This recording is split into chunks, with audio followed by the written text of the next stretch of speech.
It's good to see everybody today. It's so good to be back in Vandalia, Huber Heights area, Ohio, America. And we just had a great trip. I think it would make a really good movie. I was telling someone earlier, when you watch those sitcoms with the laugh track, when you're in it and you don't hear the laugh track, it's not so funny. We ended up spending a night in Toronto on the way there and a night in Toronto on the way back, and that wasn't planned. And so that makes exciting times. I ran while I was there, and I had interesting runs and things. And one run I had while I was I have to remember, in Ukraine was about probably 40 miles away from the war zone, where Russia has invaded there in Ukraine, and I could hear some gunshots there. And I came back, asked my brother-in-law, I was like, so I heard some gunshots. He said, yes, those are the new soldiers practicing before they engage. Good to know, good. It's just, when you hear things like that, it sets your imagination on. I'm thinking, I'm running, I don't know where to. At least I'm training to run away from something if I need to. So it's just interesting. But thank you so much for all your prayers. We're greatly blessed. We had a great time with family as we were able to see family in Armenia and 2 places in Ukraine as well. And I'm open to share with that. I'll show you a picture of some family members there in just a little bit. But I want to start off with a video. As we've been reading, we read 1st and 2nd Kings while I've been gone, and I was reading that over there as well.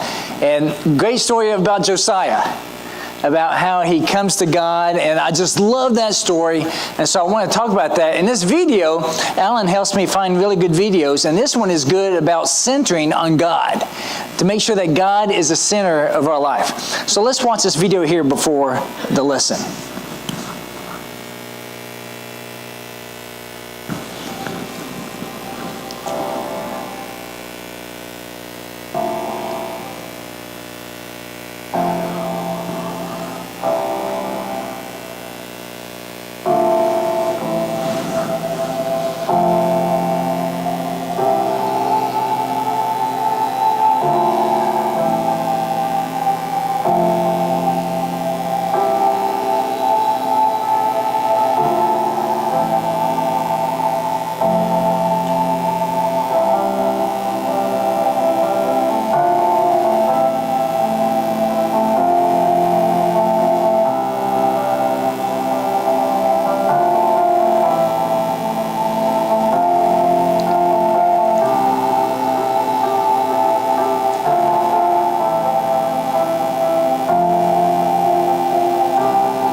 Oftentimes I embed these videos in my lesson, but I want to start the lesson with that video to go ahead and start your mind thinking about putting God at the center of your life and everything you do. Because that is so key. If you wait until after the event that would bring you closer to God to think about God, you've missed a big part of it. But if you start life and start every day with thinking, is God at the center of my life? then that's the majority of the battle, isn't it? That's the majority of the path, getting closer to God. And Josiah here, I call him Josiah the Humble, because he had to be humble to do what he did, humble before God. And if you've been reading through this, and we're in Chronicles now, and it tells the story as well, it's so interesting. And if you want to see the fill in the blanks, it's on the YouVersion app, on the events there. You can follow along there. And so I want to just, if you weren't able to read this, I want to let you know what happened to Josiah, okay? First of all, if you read, follow the reading, I appreciate Reuben reading that. He became king when he was 8, okay? 8 years old. We have quite a few 8-year-olds here at this church. Stephen, Carson, Caleb, we got quite a few of them.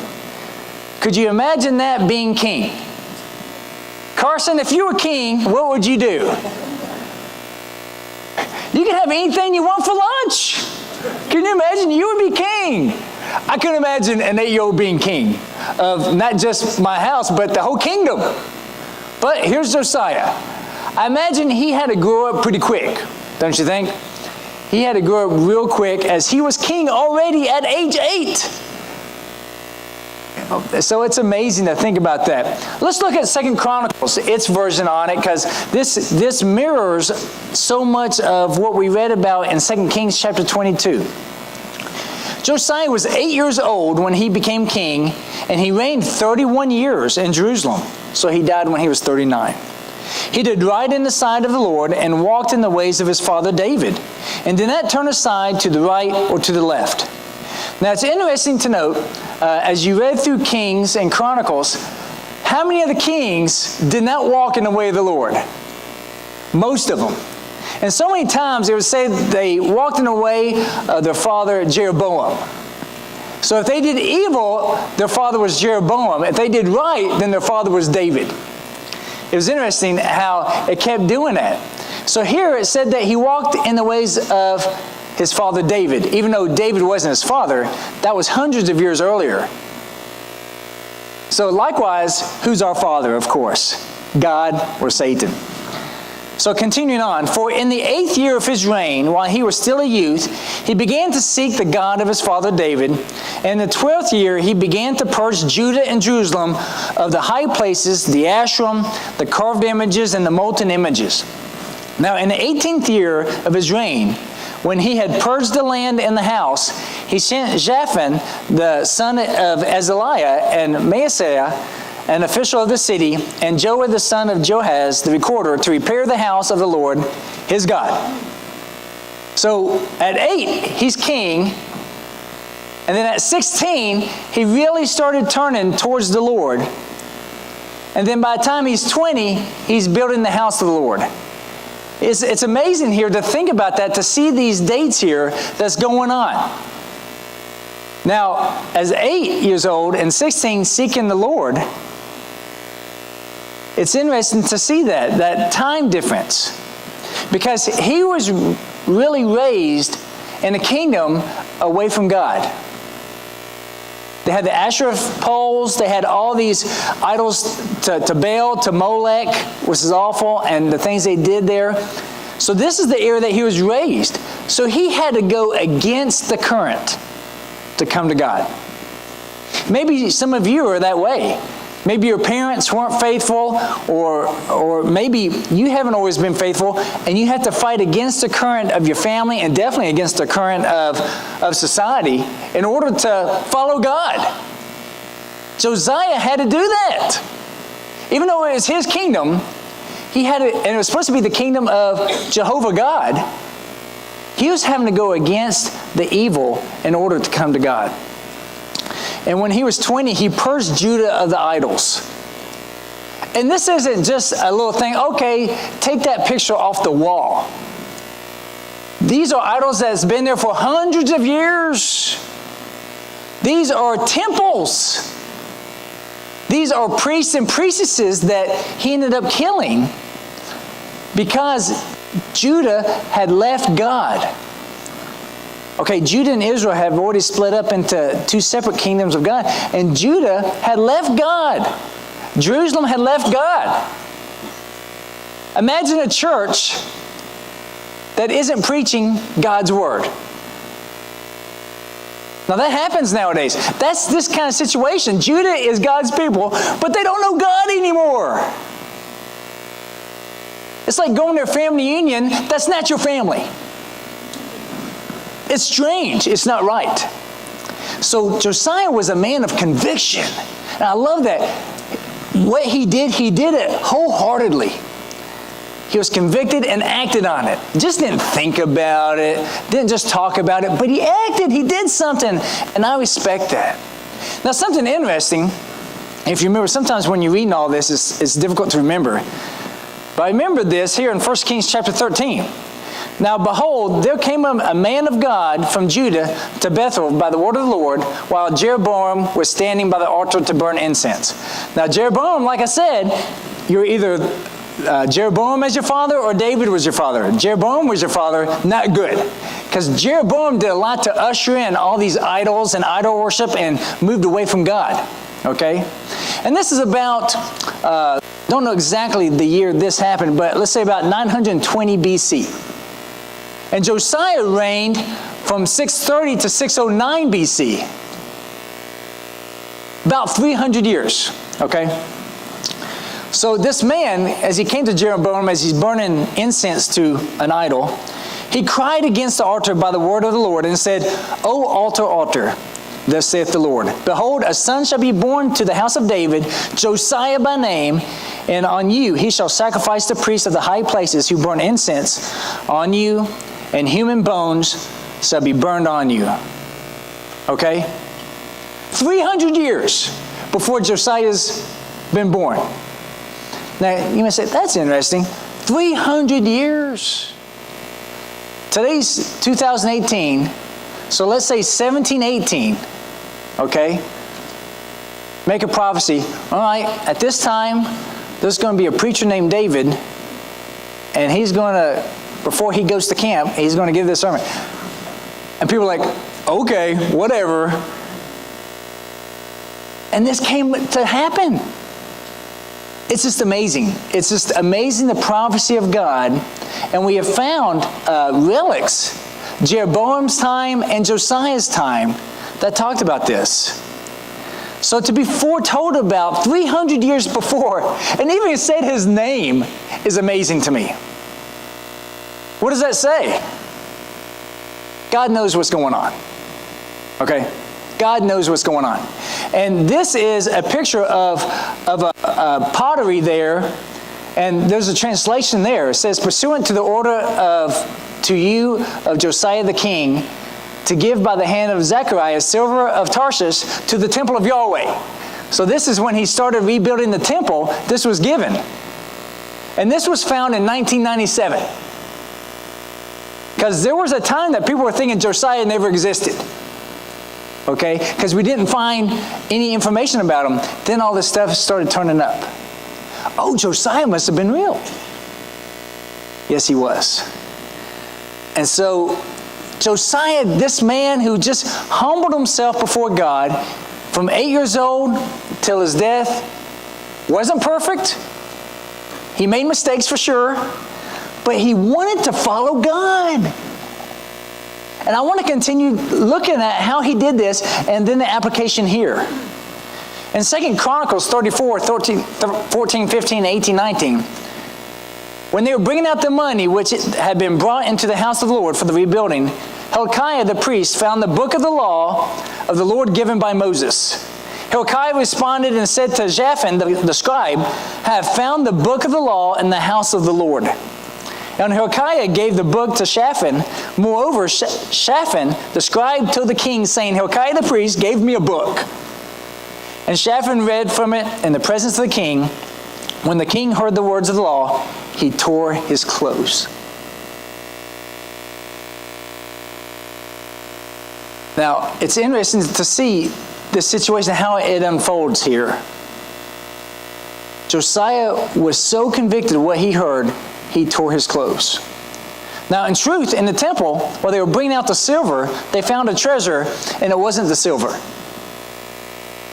They found the treasure. In reality, they found the Bible. They found the Bible, and when he heard the Bible read, he was just cut to the heart. Have you ever heard of news that it so devastated you, it just put a cloud of remorse and sadness on you? Maybe it's a news of a family somewhere that just something terrible happened. Maybe it's a war story, something like that. But have you ever been convicted of a wrong that you didn't know you were doing, and the damage you were doing to somebody or a whole group of people, and you just realized it? Well, this is Josiah. He's the leader of God's people, and he just found out he's been doing it wrong. He thought he was okay with God, but he just found out that he's been doing it wrong this whole time.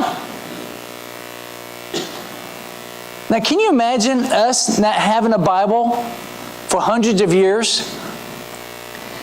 And then an archaeological dig finds a Bible. Let's say it's a good New American Standard Version. And bring it out and read it and find out what's going on. I'm so embarrassed. We're not doing anything that we're supposed to be doing. Now, kind of sad. Our society is already going against the Bible, and we have Bibles that we're reading in front of us. So that's sad as it is. But Josiah, it just cut him to the point that he tore his clothes. Now, back then, they would do that to show how strong this was, how impactful it was. Now, I've never done that before. You know, after Tennessee loses to Florida again, I don't tear my clothes. Oh, I feel like it. But I've never done it. But back then, that was a common thing, that when something horrible happened, you would tear your clothes to show that you're torn inside. You are devastated. And that's what Josiah did. He tore his clothes right then. So obviously Josiah heard a difference between the law, the Bible that was read, and their actions. Now this may happen to you sometimes. What you read in the Bible is different from the way you're living your life. What do? I better put on some nicer clothes so people don't see the sin that I have in my life. Or do you change? I think it's interesting that with Josiah, after the cleanse, after he cleansed the idols, after he decided to rebuild the temple, came this great discovery. I think that's often true. Before you can do something healthy, you have to get rid of the illness that's in your life. If you have some bad addiction, whether it be whatever, you can name it off, whatever addiction that you have in your life, you can't keep that addiction there and say, but you know what? I'm going to now add good things on top of it. Have you ever had a car that had some rust on it? You know what? I'm just going to paint over it. I think it's going to be okay. For a little while, it can look okay, but that rust will bubble up and it's going to tear up the car. That's what people do to their sin. You know what? I'm just going to paint over it. Paint over it, and it's going to be fine. It's going to be okay. It doesn't work. That's why Josiah did it the right way. He got rid of all these idols, the Asherah poles, the temples on the high places that for hundreds of years, for over 300 years, had been standing and people had been blaspheming against God. And you know what? God sees it. God sees it when you do right and when you do wrong. He sees it both ways. Now, to those that are righteous, to those that are trying to be right with God, that gives you great peace. Maybe you're in a situation or relationship that it's just very hard. You're doing what's right, but you're still receiving a lot of hardship from it. What do you say a lot? God sees what's going on. I'm doing what I can. But it gives me great peace that God sees me in my struggle. He sees that I'm doing what's right. It gives you peace. Now, to the wrong, it's fearful, isn't it? God sees you, what you're doing. When no one else can see, God sees you. It's fearful. And God saw what Josiah was doing. And it made an impact. So Josiah, after he found the book of the law, after he found the Bible, He said, call on the person of God and see, what should we do? Tell this person, he sent someone, like, tell this person, I didn't know. And this is what she responded and said, from God, because your heart was tender and you humbled yourself before God. That's why I call him Josiah the Humble. You humbled yourself before God when you heard his words against this place and against its inhabitants. And because you humbled yourself before me, tore your clothes and wept before me, apparently that was important to God, that he cried, that he tore his clothes, that he showed remorse from his bad actions. Apparently that was important to God. And because you did that before me, I truly have heard you, declares the Lord. Behold, I will gather you to your fathers, David, and you shall be gathered to your grave in peace. So your eyes will not see all the evil which I will bring on this place and on its inhabitants. And they brought back word to the king. Now you may be thinking, what kind of evil is he talking about? Remember a couple years ago I talked about Ezra and Nehemiah? Josiah died in 609. Soon after that, Jehoiakim, who became king, he was invaded by Hezekiah. Nebuchadnezzar. Jeremiah is already alive at this time. Jeremiah is already prophesying all these bad things that's going to happen. Daniel, Isaiah, they are going to be taken away. But during Josiah's life, he knew a good life because he gave himself to God. Not because he was a good planner, not because of God. All because of God. If you want a good life, you humble yourself before God. You humble yourself before God and live for him. Because that means something to God. So many times we can tell ourselves, oh, God doesn't need me to do this or that. He understands. He does understand. It's probably not what you understand, but he does understand. For sure, God honors those who honor him. You can't just say, well, God knows how I feel in my heart. No. If you honor God with your actions and with your words and the way you live your life, if you do that, then he'll honor you. If you remember him and live for him, then you know what? He'll remember you and you'll live with him. That's how it is. He said, Josiah, you remembered me, your actions, I'll remember you and you'll be with me. Those other kings, no. The inhabitants, no. But you, yes, you're going to be with me. That's powerful, isn't it? That is so powerful to me. So what happens when you hear truth? When the Bible's read, when you hear a lesson, maybe here or someplace, what do? Do you seek God, cleanse the evil, and welcome wisdom from God? Or do you try to paint over it? Say, no, it's okay. When you've been caught doing something awful and it gets exposed, do you just go on with your life as if nothing happened? It's awful. People do that all the time. It's sad to say. Hopefully when you're convicted, you act on it like Josiah did. So let them hear. I love this passage in Romans 10. I love this passage. I want to bring it before you now because it's so true to what happened with Josiah. How then will they call on him in whom they have not believed? How will they believe in him whom they have not heard? Okay, pretty much saying, how can they believe if they don't know?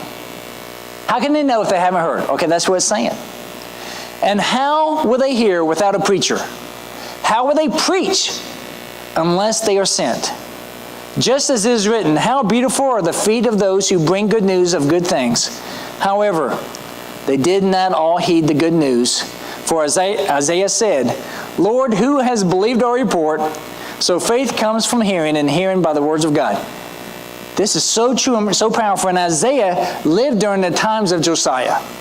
So Josiah and Isaiah, this really pertains to where we're living today. You think about the people that are far away from God. How can they believe? How can they be faithful if they haven't heard? Josiah acted when he heard the word of God. He didn't, when he heard the word of God, the Bible, he didn't say, you know what, we need to think about this sometime. We need to call a conference. We need to meditate on this. No, he tore his clothes immediately and started acting immediately. When you have a serious illness, you don't think, you know what, I want to think about this. I'm going to talk to other people, think about it. No, you act immediately. You meet with doctors. You have operations that you need to do. You act immediately. That's what Josiah did when he heard the word of God. 2 Chronicles 34, 15 through 16 said, Hilkiah responded and said to Shaphan the scribe, I found the book of the law in the house of the Lord. And Hilkiah gave the book to Shaphan, and then Shaphan brought the book to the king. They each did their due diligence to share what they found. What if Hilkiah said, oh, there's a lot of things in here we're not doing. That's going to upset the king. Shh. Put it back under the cabinet. Don't cause problems. I'm just here to get the silver. Have you ever been tempted with that? You know that you're supposed to take the word of God to somebody. You know God's put it on your heart. It's so clear. And you're like, no, just put it away. I'm sure God will understand. Once again, God does understand, but it's probably not what you understand. So they each shared it. Hilkiah shared it with Shaphan, and Shaphan brought it to the king. And I just want to share a little story with you. I talked with my brother-in-law's mother-in-law. And so I had a good talk. You know, I talked with each place we went to in Armenia and 2 places in Ukraine. God's blessed me. I'm pretty bold to talk to people. And I talked to people that wanted to. You know, if someone didn't. But most people, they were willing. They were honorable to me. They respected me. And so this is right here, Ira. This is a picture that I took. This is Ira and her husband, Garrick. Am I pronouncing that right? and the 2 cows that they're bringing home at night. So this is just a picture. This probably, I was trying to find a good picture to show you. But that's Ira there. And so one is towards the last day. I think we left Monday. So it was... We had breakfast, and you know, they live on a farm. They have chickens, pigs, geese, everything. Okay. It's amazing what all they have. Beautiful cherry trees, peach trees, apricot trees. It's really a farm they live on. So there's lots of work to be done. She's super busy. So after breakfast, I told her, like, I want to talk to you. I have something I want to talk to you about. And she's a strong woman. You know, you have to be strong to survive such a labor-intensive life. And she listened. We talked for an hour and a half. And she asked great questions.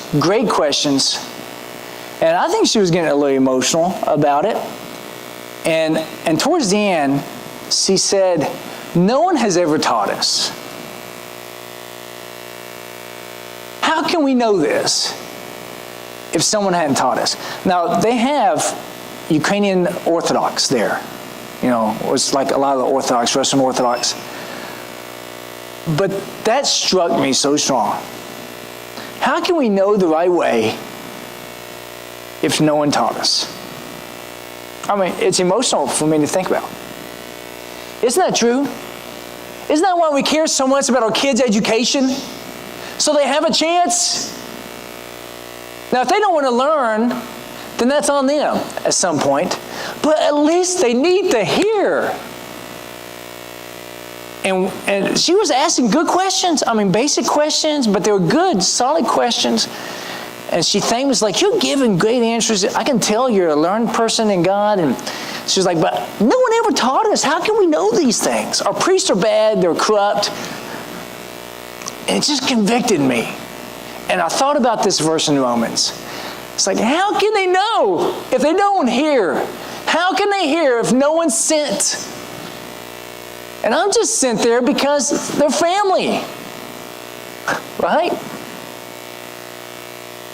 And it's just amazing. I believe so many things happen for reasons.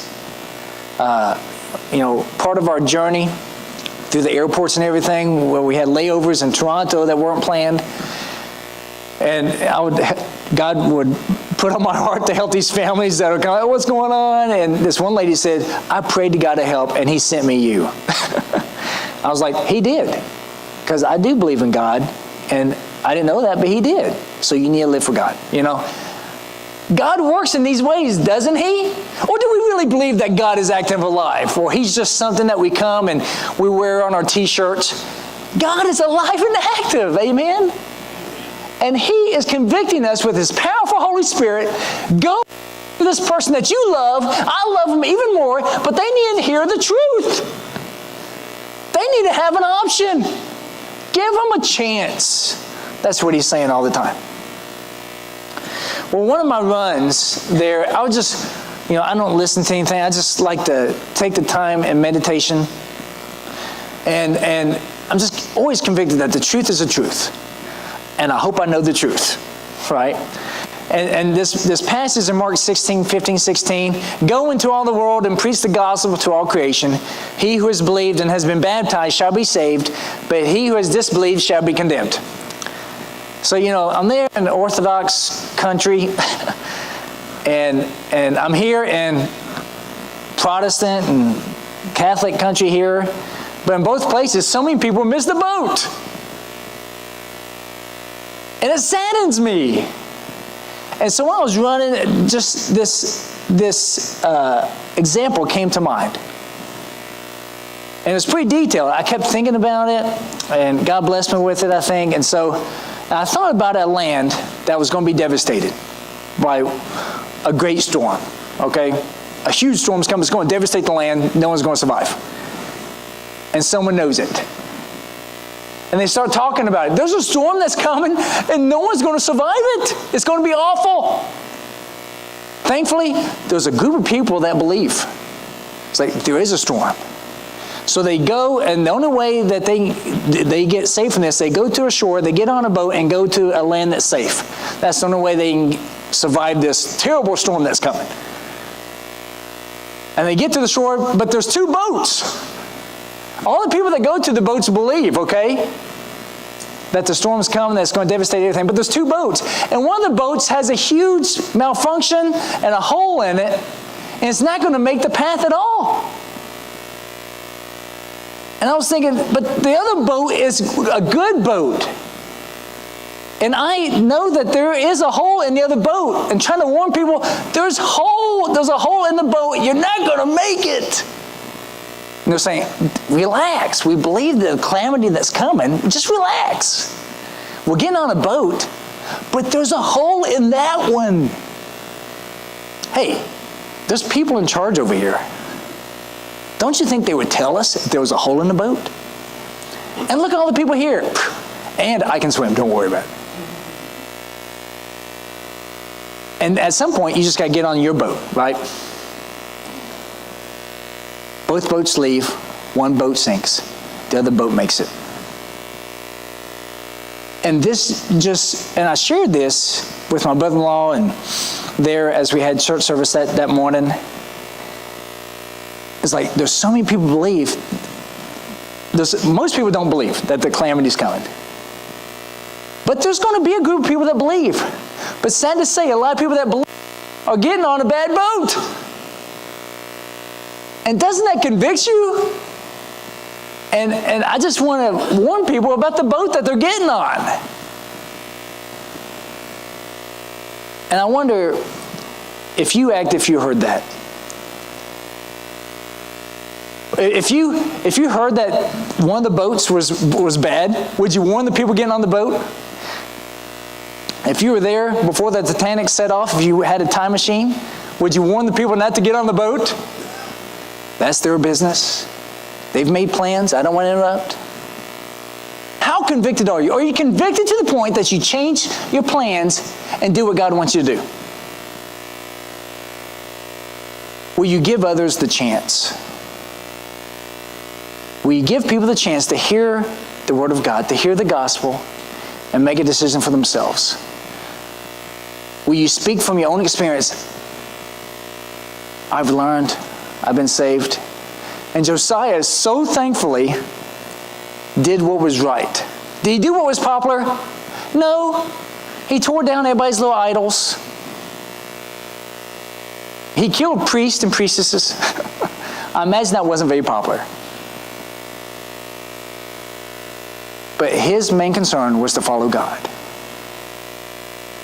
That should be our main concern. God was the center of Josiah's life.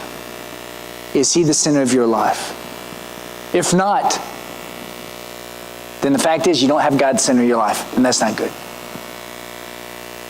Now is always the right time to come to God. Now is always the right time to get your life right. If you need to do that, please come forward as we sing this song.